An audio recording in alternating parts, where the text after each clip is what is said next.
We're busy in here talking about all sorts of things, including the weather, as we have been hearing the thunder and just seeing lightning everywhere. Another busy night. Let's head over to chief meteorologist Jackie Layer. Jackie, how are things looking right now? Yeah, well, Mark and Susan, right now that activity going right over the I-95 corridor and then continuing its track eastward over southernmost parts of Maryland, which has been really not seeing much since the last couple of hours, but much of the activity was back over towards northern Virginia, even back over towards Fauquier County, Prince William County earlier this evening, where we had a lot of lightning and also a lot of torrential downpours over one area, resulting in some of those flash flood warnings that have popped up. And then we're also talking about some downed trees as a result of some of these thunderstorms too. But the latest in terms of the lightning strikes, we were looking at that number earlier. The most I had seen were over 2,000 lightning strikes. Now we're down to about 1,200 lightning strikes in just this area alone. So at least the lightning is calming down a bit compared to what we had earlier. So at least we have that.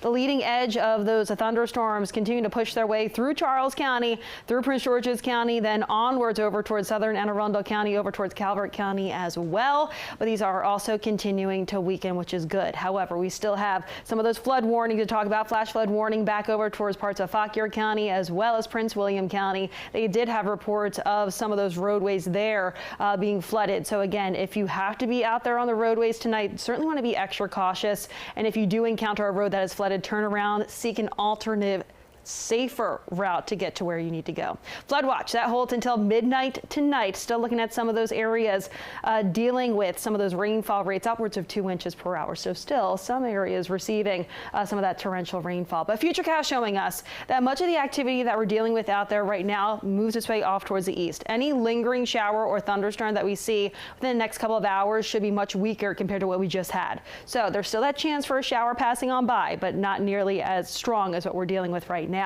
As we look at towards tomorrow morning, we should be all clear. We should be dry out there for your Thursday morning commute. And we're going to be starting off with temperatures at least into those 70s and then eventually climbing back into those 90s. It's going to be a hot and humid one out there tomorrow.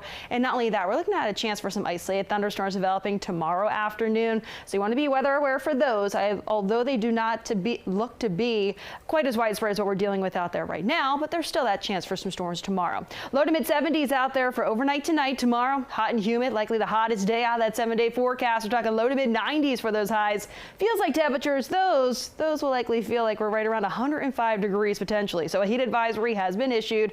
DC, Northern Virginia, Southern Maryland, you're included in that heat advisory from 11 a.m. all the way until 8 p.m. Thursday. So as we take a look at Thursday Futurecast though, chance for some of those isolated thunderstorms to pop up, and notice those are really not nearly as widespread as what we're dealing with out there right now. So thankfully not quite as widespread as what we had for the day today, but still a chance for those thunderstorms to pop up tomorrow. Main story is that heat and humidity. Friday, DMV first warn day for more rain, more thunderstorms, more potential for flash flooding. And then for the weekend, upper 80s Saturday, isolated thunderstorm chance. Sunday, we're talking about scattered thunderstorms in the afternoon. All right, we have been warned.